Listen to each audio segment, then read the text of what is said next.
အခန်း29ကောင်လေးကခွင့်မပြုဘူးချန်ဟောင်းနန်နဲ့အစီအစဉ်များချမှတ်ပြီးနောက်ပိုင်မူနင်ကဝမ်ချင်းရှိသို့သွားကတမင်တကာကြွားလုံးထုတ်လိုက်သည်ကျွန်တော်ဟောင်းနန်ကောနဲ့သွားမှခမားကိုဘယ်တော့မှထပ်မဖိတ်တော့ဘူးဝမ်ချင်းကဘာမှမပြောတော့လဲသူ၏နှခမ်းများညွှန်းကြနေခြင်းကသူသောသားထွက်နေကြောင်းထင်ရှားစေသည်ညနေ6နာရီတွင်စမ်းဝမ်ခမ်းမကအလုပ်ဆင်းကြသည်လူအများစုကအချိန်မီစိတ်ရင်းပိတ်ကြပြီးပိုင်မူနင်ကမူချန်ဟောင်းနန်၏ရုံးကန်အပြင်ဘက်တွင်စောင့်နေသည်ရုပ်ရှင်က6နာရီခွဲတွင်စတင်ခြင်းဖြစ်၍သူတို့ရောက်သွားပြီးခဏဆောင်လိုက်လျင်အချိန်ကိုက်ပင်ချောင်းနန်ကကုန်းရင်းကြီးကိုဆွဲယူပြီးပိုင်မူနေနှင့်အတူထွက်ခွာရန်ပြုတော်လဲယခုလေးတွင်ထွက်လာသောဝန်ချင်းကချက်ချင်းတားလိုက်သည်လောင်ချန်စေဘက်ဝင်အပင်သွင်းတဲ့သူနဲ့ပြဿနာလေးတက်နေတယ်တွားကြည့်လိုက်အောင်ချောင်းနန်ကတိတိတတ်တာပင်မလိုလားသောလေတံဖြင့်ပြန်ဖြေသည်မနှက်ပြန်သွားဖို့သဘောတူထားတာမဟုတ်ဘူးလားဘာလို့အလင်းလိုနေတာလဲထို့နောက်တခုခုတီးသွားသလိုမျိုးချန်ဟောင်းနန်ကသူ့ကိုစကားမပြောနိုင်ပဲကြည့်လိုက်သည်လှုပ်ဆန်းပါလောင်ဝမ်မင်းငါကိုဖယ်ထုတ်ဖို့အတွက်နဲ့ဒီလိုလုပ်ရတဲ့အထိအသေးဖွဲကိစ္စတွေကိုစိတ်ကောက်နေတာမဟုတ်ပါဘူးနော်ငါဘသူ့ကိုမှဘာမှမလုပ်ဘူးမင်းမသွားဘူးလားဝမ်ချင်းကမျက်ခုံးပင်းလိုက်သည်ငါသွားမယ်အေးပါသွားပါမယ်ရပြီလားချာဟောက်နန်ကဝမ်ချင်းကိုမျက်စောင်းထိုးလိုက်ပြီးနောက်ပိုင်မူနင်ဘက်သို့လှည့်လိုက်သည်ရှောင်းနင်းလေးဒီမှာကိုမင်းကိုမကူညီနိုင်တော့ဘူးတခြားတယောက်ကိုသာရှာလိုက်တော့မနက်ကကိုပြောခဲ့တာကိုမှတ်မိလားသွားလှုပ်လိုက်ချာဟောက်နန်မနက်ကဘာပြောခဲ့တာပါလဲမင်းသာဝမ်ချင်းကိုဒီလိုအလိုလိုက်ခံထားရတယ်လို့ပုံစံမျိုးနဲ့ဆိုပြရင်သူ့မင်းနဲ့တေချာပေါက်လိုက်မှာပိုင်မူနင်တွေးလိုက်သည်သူဆိုလိုတာအဲ့ဒါပေါ့လေထို့ကြောင့်သူကဝမ်ချင်းထွက်မသွားရအောင်ပိတ်ဆို့လိုက်ပြီးခေါင်းကိုစိန်ခေါ်သလိုမော့လိုက်ခါပြောသည်ခမားကကျွန်တော်ကိုဟောင်းနန်ကောနဲ့သွားခွင့်လည်းမပြုဘူးခမားကလည်းကျွန်တော်နဲ့မလိုက်ဘူးဒါဆိုကျွန်တော်ဘာလုပ်ရမှာလ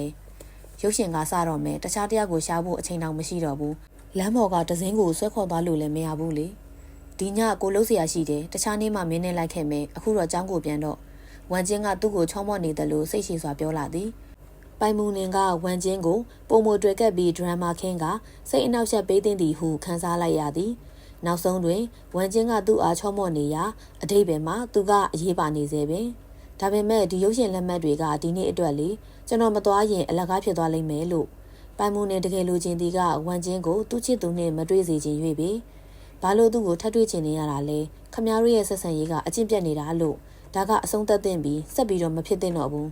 ထိုအချိန်တွင်ဝမ်ချင်း၏ဖုန်းကထပ်၍မြည်လာပြန်သည်ပိုင်မူနင်ရှင်းရှင်းလင်းလင်းမကြားရတော့လဲယောက်ျားတစ်ယောက်၏အတန်ဖြစ်သည်မှာသိကြသည်ဝမ်ချင်းကပြောလိုက်သည်ငါအခုလာခဲ့မယ်ဖုန်းချပြီးနောက်ဝမ်ချင်းကသူ့လက်ကိုစန့်တန်းကပိုင်မူနင်၏စပင်ကိုညှင်းသားစွာပုတ်တက်ပြီးချော့မော့ဖို့ကြိုးစားသည်ကိုမင်းအတွက်လက်မှတ်အသစ်တစ်စောင်ဝယ်ပေးပါမယ်ကောင်းပြီလားလိမ္မာနော်အခုကျောင်းကိုပြန်လိုက်တော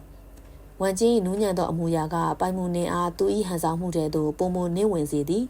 သူကဝမ်ချင်း၏လက်မောင်းကိုတင်းတင်းတွက်ကပ်ထားပြီးလုံးဝမလွတ်ချေကျင်းကောကျွန်တော်ဒီနေ့ပဲသွားခြင်းနဲ့ကျွန်တော်နဲ့လိုက်ခဲ့ပေးပါနော်ရင်းကပိုင်မူနင်သူ့ကိုကျင်းကောဟုပထမဆုံးအကြိမ်ခေါ်ပူးခြင်းဖြစ်သည်ရခင်ကသူဒေါက်တာဝမ်ဟုသာအမြဲတမ်းသုံးခဲ့ပြီးတခါတရံနောက်ပြောင်ကဦးလေးဟုလည်းခေါ်တတ်သည်ဤဒီကသူကျင်းကောဟုပထမဆုံးအကြိမ်ခေါ်ခြင်းဖြစ်တယ်လို့ဝမ်ကြီးမျက်နှာထက်ရှိမယုံကြည်နိုင်သည့်ပုံစံကိုမြင်မှုချင်းကပထမဆုံးအကြိမ်ဖြစ်သည်ခုနကမင်းဘယ်လိုခေါ်လိုက်တာလဲကျင်းကောပိုင်မူနင်ကဝမ်ချင်းမြည်သို့တုံးပြန်မြည်ကိုတေချာမတိ၍စိတ်လှုပ်ရှားစွာမောကြည့်လိုက်သည်ဝမ်ချင်းမျက်လုံးများကရုတ်တရက်အန်နရဲအရေးရောင်တို့ဖြင့်မှောင်မိုက်သွားပြီးတားကောင်ကိုစောင့်ကြည့်နေသောတားရဲတရိษံပမာသူ့အားစိုက်ကြည့်နေသည်ပိုင်မူနင်ရင်ထဲထိတ်ခနဲဖြစ်သွားသည်တေဆန်ဝမ်ချင်းကိုရိုက်တော့မှာတော့မဟုတ်ဘူးမလားဝမ်ချင်းလက်မောင်းကိုကင်ထားသောလက်မှာတဖြည်းဖြည်းရောကျသွားသည်ပိုင်မူနင်ကမမတ်ရက်လိုက်ပြီးဝမ်ချင်း၏စစ်စစ်ဆက်ဆက်ကြည့်ရှုမှုကိုရင်ဆိုင်ရန်အတင်းအကျပ်လုပ်ယူကပြုံးပြလိုက်ရသည်သူ၏အလွန်အကျူးဟန်ဆောင်မှုကအနှဲငယ်ယွန်စရာကောင်းနေသည်ဝမ်ချင်းမစိုးထားနှင့်ပိုင်မူနင်ကိုယ်တိုင်ပင်လျင်သူ့ကိုယ်သူထိုးချင်စိတ်ပေါက်သွားသည်ကောင်းကောင်းမပြောနိုင်ဘူးလားမင်းပါဇက်ကဘလို့အတိတ်ပဲမရှိတဲ့စကားတွေထွက်လာတာလဲမိန်းကလေးများရှက်ရမ်းရမ်းလျင်ချစ်စရာကောင်းသည်ယောက်ျားလေးများလှုပ်လျင်မူစိတ်အနှောက်အယှက်ဖြစ်စေရတာထို့အပြင်ကျင်းကောဟုခေါ်လိုက်ခြင်းကတေချာပေါက်ဝမ်ချင်းကိုပို၍စိတ်တူစေလိမ့်မည်ပိုင်မူနင်ကြောက်၍နောက်ဆုတ်သွားသည်ရပါတယ်မသွားရင်လည်းကိစ္စမရှိပါဘူးကျွန်တော်နောက်နေတာပါအတိမယူပါနဲ့ပိုင်မူနင်မှာပုံမှန်အတိုင်းပြန်ဖြစ်သွားပြီးရှက်ရဲရဲပြုံးလိုက်သည်ဒေါက်တာဝမ်ခမရအလုံးများနေတော့ကျွန်တော်သွားလိုက်ပါဦးမယ်ဝမ်ချင်းစိုက်ကြည့်နေသောကြောင့်ပိုင်မူနင်မှာတခြားဘာမှမတွေးနိုင်တော့ပေထိုနေရာမှအမြန်ဆုံးထွက်သွားခြင်းယုံမျှသာသို့မဟုတ်လျင်သူ့အနေဖြင့်ဟောပေါ်ရုပ်ရှင်ယုံ၏ရုပ်ရှင်စားခြင်းကိုလွတ်သွားပေလိမ့်မည်သူကရှေ့သို့ခြေတလန်းလှမ်းလိုက်ရန်ခြေထောက်ကိုမြှောက်လိုက်တော့လဲသူ၏အင်ကြီးအိတ်ကိုနောက်သို့ဆောက်ဆွဲခံလိုက်ရသည်သူခမရနောက်ဆုတ်ရန်သာရွေးချယ်စရာရှိပြီးလေဘေးညစ်ခံရခြင်းမှကင်းဝေးရန်ဝမ်ချင်းနှင့်ပုံမနီကတ်သွားခဲ့သည် ဒေါက်တာဝမ်ဒီမှာကင်မရာတွေရှိတယ်ကျွန်တော်ကိုမရိုက်ခင်တေချာစဉ်းစားနော်ပိုင်မုန်နင်ကလက်နှစ်ဖက်စလုံးကိုအရှုံးပေးပါကြောင်းပြသသည့်ဟန်မြှောက်လိုက်သည်အကျန်းဖတ်တာကယဉ်ကျေးမှုမရှိတာပဲအဲ့ဒီအစားကျွန်တော်ကိုစူလိုက်လို့ရပါတယ်ပိုင်မုန်နင်၏အသားအရည်မှာနူးညံ့ပြီးအရိုက်မခံနိုင်သည့်လူအမျိုးအစားတွင်ပါသလိုမျက်နှာမပူတတ်သူလည်းဖြစ်နေသေးသည်မြင်းများပင်စူငေါက်ကျိန်ဆဲစေကမူသူ့ကိုမထိခိုက်စေနိုင်ပေသူ၏ပထမဆုံးအချိန်မှအလုပ်ကိုသူမှတ်မိနေသေးသည်ထိုစဉ်ကသူအထက်တန်းကျောင်းသားအရွယ်သားရှိသေးပြီးအားလက်ရများနှင့်နွေရာသီကြောက်ပိတ်ရများကိုမုတ်ဖုံးငွေအချို့ရှာဖွေရန်အသုံးပြုခဲ့သည်သူ၏မိဘများဆုံးပါသွားပြီးနောက်သူတွင်ဝင်ငွေအရင်အမြင့်လုံးဝမရှိသလောက်ပင်ရက်ကွက်မှအတော်တဦးကသူ့ကိုငွေကြေးအထောက်ပံ့လျှောက်ထားရတွင်ကူညီပေးခဲ့ပြီးကျောင်းမှသူ့ကျောင်းစရိတ်အချို့ကိုလျှော်ပြစ်ပေးခဲ့တော်လဲသူခမမနှဲပင်ရက်တည်နေခဲ့ရသည်သူကတင်ထောက်ကူပစ္စည်းများဝယ်ကရေမီးနှင့်ဂက်စ်အတွက်ပေးဆောင်ရန်နှင့်သူ၏နေထိုင်စရိတ်အားလုံးကိုကာမိစေရန်လိုအပ်သည်အားကိုးစရာမရှိသောကြောင့်သူ့အနေဖြင့်သူ့ကိုယ်သူသာမိခိုနိုင်ခဲ့သည်သူကအချိန်ပိုင်းအလုပ်မှာကုံစုံဆိုင်ငွေရှင်းကောင်တာတွင်လုပ်ကင်ခြင်းဖြစ်သည်အလုပ်ကလွယ်ကူရိုးရှင်းသည်ဖောက်တယ်မရှိသောအခါသူကစာအနှင်းငယ်များပင်ဖတ်၍ရသည်တနေ့တွင်အမျိုးသမီးဖောက်တယ်သူဝင်လာသည်သူမကတရေစားနှင့်အချို့ကိုရွေးချယ်ခဲ့သည်သူမ၏ဝေစားစင်ရင်မှုမှာအတော်လေးဖက်ရှင်ကြတော်လဲသူမ၏မျက်နှာကမူခွဲစိတ်မှုမတည်သက်၍ထူးဆန်းစွာအိုမင်းရင်ရော်နေသည်ထိုအချိန်ကပိုင်မူနေမှာအလှကုန်ခွဲစိတ်မှုအကြောင်းဘာမှမသိပေသူကရိုးရိုးရှင်းရှင်းပင်အရွယ်ရောက်၍အိုခြင်းဟုသာယူဆခဲ့သည်ထို့ကြောင့်သူကရင်ကျေးစွာမေးလိုက်သည်အန်တီအိပ်ယူခြင်းပါသလားထိုမျိုးသမီးမှာချက်ချင်းဒေါသထွက်သွားသည်မင်းငါကိုအန်တီလို့ခေါ်ရလောက်အောင်ဘလောက်အသက်ကြီးပြီလို့ထင်နေတာလဲငါက26နှစ်ပဲရှိသေးတယ်ငါကဘလို့လို့အန်တီဖြစ်နိုင်မှာလဲမင်းကအသက်ငယ်ပုံပေါ်ပင်မဲ့မင်းရဲ့စိတ်ဓာတ်ကတော့ဆိုးရချက်ပဲမင်းရဲ့မိဘတွေကတခြားသူတွေကိုလေးစားတတ်ဖို့မသင်ပေးဘူးလားအမေမရှိပဲကြီးပြင်းလာတဲ့ခလေးစိုးပဲနေမှာမင်းကောင်းကောင်းမပြောတတ်ရင်လည်းမင်းပါဇက်ကိုလှူပစ်လိုက်ပါလားအလုံးမပြုတ်စေရနှင့်ထို့အလုပ်ကိုဆက်လက်ထိန်းသိမ်းထားနိုင်ရန်ပိုင်မူနေမှာတောင်းပန်ခဲ့ရသည်တောင်းပန်ပါတယ်ကျွန်တော်အဲ့လိုဆိုလိုတာမဟုတ်ပါဘူးစကားမှားသွားတာပါထိုစဉ်ကသူ့အရွယ်မရောက်သေး၍မိသူကမှအလုတ်ခံလိုစိတ်မရှိကြပေဤအလုပ်ကိုတခြားတစ်ယောက်ကသူ့အားညှို့ပိတ်ခဲ့ခြင်းဖြစ်သည်ထို့ကြောင့်သူအဆက်ရမိတော့လဲပြန်မပြောရဲခဲ့သလိုထွက်သွားရန်လည်းမတတ်နိုင်ခဲ့ပေနောက်ထပ်10မိနစ်မြကြသည့်အထိထိုမျိုးသမီးကသူ့ကိုရုံမာစွာစော်ကားခဲ့သည်ပိုင်မူနေမှာပြုံးလျက်တောင်းပန်ရုံသာတတ်နိုင်ခဲ့သည်သူမြည်သို့ပြုံးနိုင်ခဲ့သည်ကိုသူကိုယ်တိုင်လည်းမသိချေ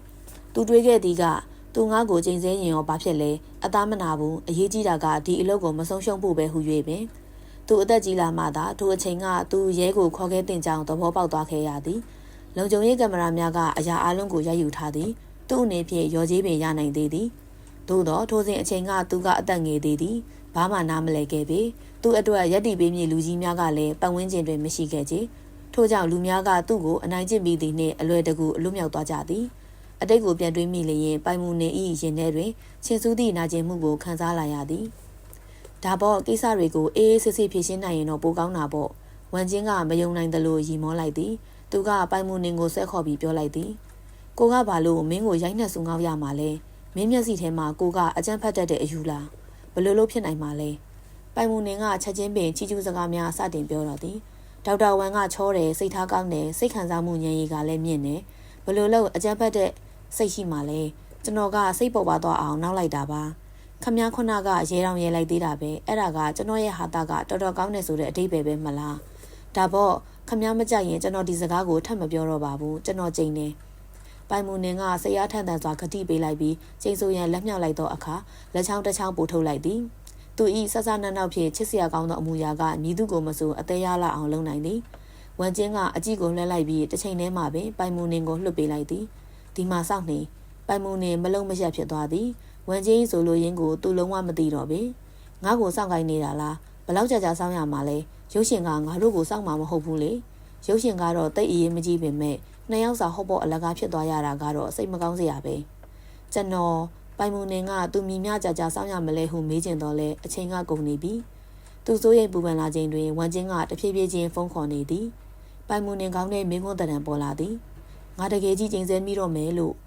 ့မကြလိုက်ပဲခေါ်ဆိုမှုကချိတ်ဆက်သွားပြီးဝမ်ကျင်းကပြောလိုက်သည်ငါမှအချိန်မရှိဘူးရွှေနံကိုပဲတွားချလိုက်ထို့နောက်သူကရရက်ဆက်ဆက်ပင်ဖုန်းချလိုက်လေ၏အနှဲငယ်များပင်တုံဆိုင်မနေပေသူ့ဖုန်းကိုအိတ်ကက်ထဲပြန်ထည့်လိုက်ပြီးနောက်ဝမ်ကျင်းကပိုင်မူနေထံလျှောက်လာလျက်ပြောသည်တွားကြစို့ပိုင်မူနေမှင်သက်သွားရသည်ငါထင်တာမမားရင်ဝမ်ကျင်းကငါနဲ့ရုပ်ရှင်သွားကြည့်မှာမလားပိုင်မူနေမှာရုပ်တရက်ဆိုသလိုမသေးကြတော့ပဲရှုပ်ထွင်းတွင်ရင်မေးလိုက်သည်ဘယ်သွားမှာလဲ ကိုတို့ရုပ်ရှင်ကြည့်ရင်ဟောပေါ်သွားစားကြမှာမလားဘာလို့အလင်းမလူတော့တာလဲပိုင်မူနေမှာလုံးဝရှုပ်ထွေးနေပေပြီ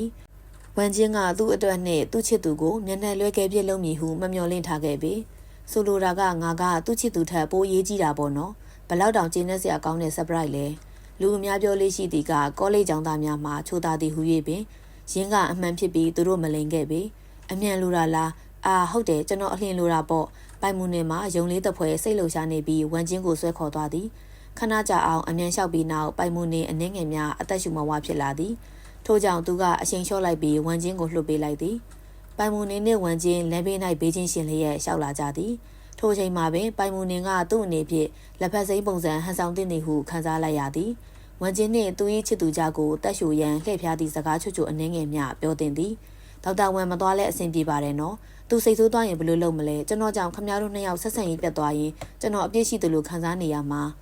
မရေရာသောအခြေအနေတွင်တစ်ဖက်လူကကိုယ့်ဘက်ကိုစတင်ရိမ့်ရိုင်လာလျင်လက်ဖက်စိမ်းပုံစံတရုပ်ဆောင်ရမည်ကိုယ့်ဘက်ကဆက်ဆံရေးကိုမြည်မြတန်မိုးထားကြောင်းပြသရန်ပြဆက်ဆန်ဆန်စကားအချို့ကိုပြောရန်လိုအပ်သည်ပိုင်မူနင်ကမျက်တောင်ခတ်လိုက်ပြီးပြီးပြည့်စုံသောလက်ဖက်စိမ်းတစ်ခွက်ကိုဖျော်လိုက်ပြီးဟုခံစားရသည်သို့သောဝမ်ကျင်းကမယုံကြည်ပေသူကလမ်းလျှောက်ခြင်းကိုရက်လိုက်ပြီးလက်ဆန့်ထုတ်ကပိုင်မူနင်၏ပါကိုဖြစ်ညှစ်လိုက်သည်ကောင်းကောင်းပြောပိုင်မူနင်ကောင်းနဲ့မိကွန်းတရံပေါ်သွားသည်အဖြက်အမှောက်လုပ်ရန်စူးစမ်းမှုကြာရှုံး